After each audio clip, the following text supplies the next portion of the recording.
Hello everyone, it's Alina. Welcome to my Soap General Hospital official channel. I hope everyone is having a wonderful day. Before we begin, please hit the subscribe button and give this video a thumbs up. At the gallery, Ava wondered what Nicholas was planning to do to Esme. He stated that he wanted to cooperate with Ava to get rid of Esme before she did further damage. Ava questioned him flat out whether he planned to kill Esme, but he claimed that he didn't. She was doubtful, and she didn't want to work with him anyway.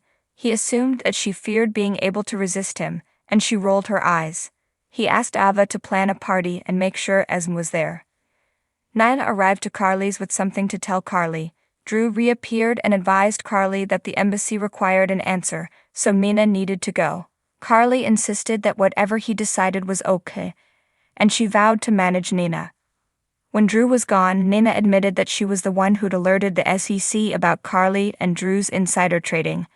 The two raged over the terrible things they'd done to one another until Drew returned. Carly reported the news to Drew, who regretted that he couldn't beat Nina, as she was a lady. Carly shrieked that she couldn't handle it tonight, as her mother had died.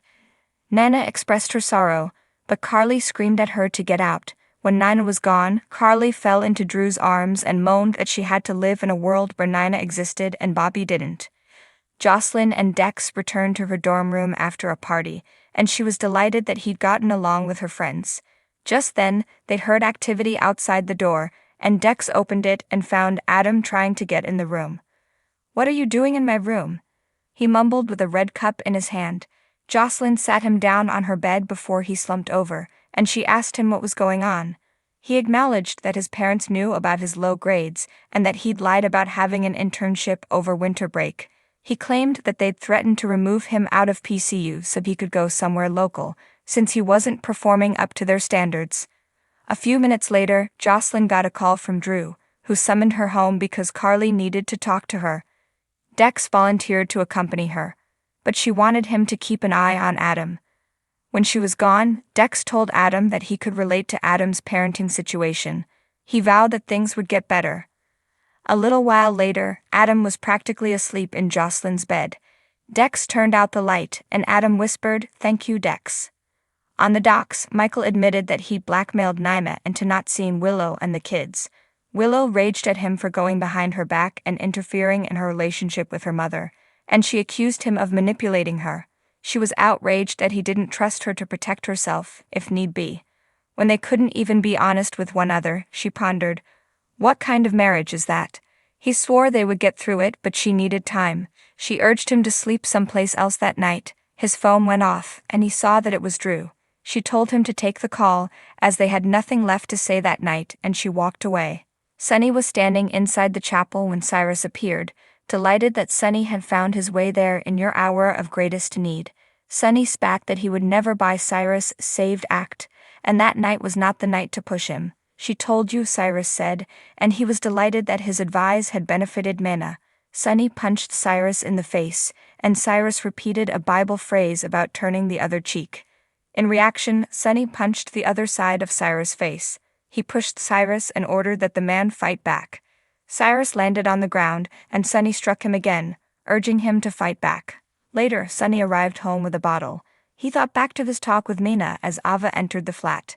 She asked where Mana was, and Sunny said, "Gone." She spotted his bleeding fist and begged him to get cleaned up, as Avery couldn't watch him like that. He went away as Nina arrived home. Nina swiftly updated Ava on all that had happened that night. Ava didn't think it was a good idea for Nina to visit Sunny, but Nina just wanted to talk to him for a minute. Sunny returned and slammed the door in Nina's face. At the hospital, Portia talked to a nurse called Rachel about having to work on New Year's Eve. Rachel hoped that they wouldn't get caught working that night again the next year, and Portia confessed that she had huge plans for 2024. Portia came to her office and discovered Curtis waiting with a rose, candles, and some donuts. Portia talked about how happy she was awaiting his operation, but he scared it wouldn't succeed. He really wanted to sweep her off her feet. She insisted that he did that every day, and she kissed him.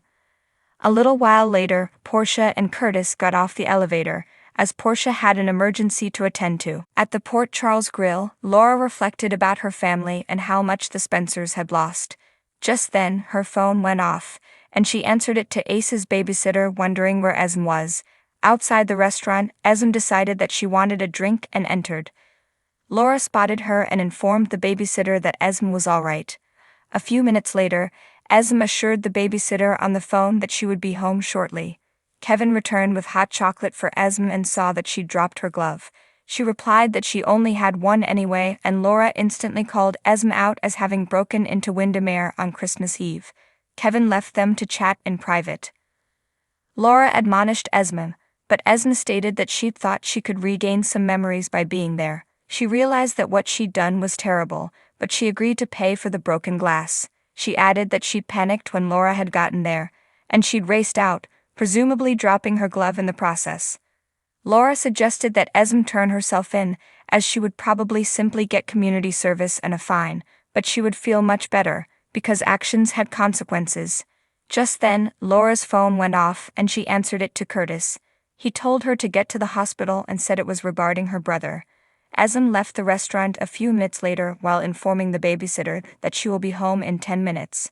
Nicholas watched as she went away. Laura and Kevin arrived at the hospital and found Curtis.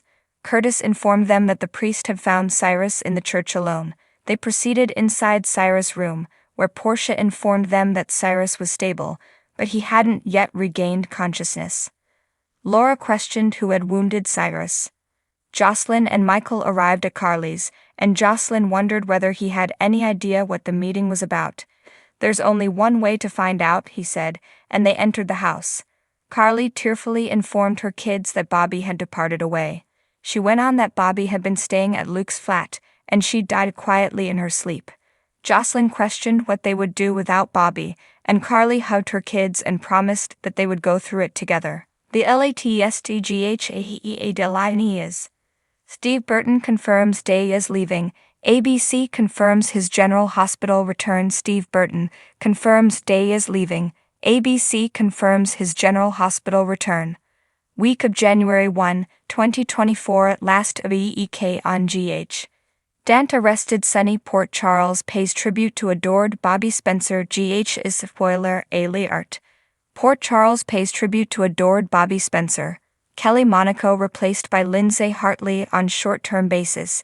At General Hospital, Kelly Monaco replaced by Lindsay Hartley on short-term basis at General Hospital. Steve Burton's Jason is going back to GH. What is your reaction? How will his homecoming change things up? Steve Burton's Jason is going back to GH. What is your reaction? How will his homecoming change things up? Allie Mills returns as General Hospital's Heather Weber. Allie Mills returns as General Hospital's Heather Weber. General Hospital Year in Review. The Best of 2023 General Hospital Year in Review. The Best of 2023. The Sour Pickle Awards. The Worst of General Hospital 2023. The Sour Pickle Awards. The Worst of General Hospital 2023. John J. York offers an update regarding his cancer treatment. John J. York offers an update regarding his cancer treatment. General Hospital to pay tribute to Jacqueline Zeman's nurse Bobby Spencer. General Hospital to pay tribute to Jacqueline Zeman's nurse Bobby Spencer. So what do you guys think about this update? Let me know in the comments below. And if you like my videos, please press like and subscribe for more. I'll see you guys next time.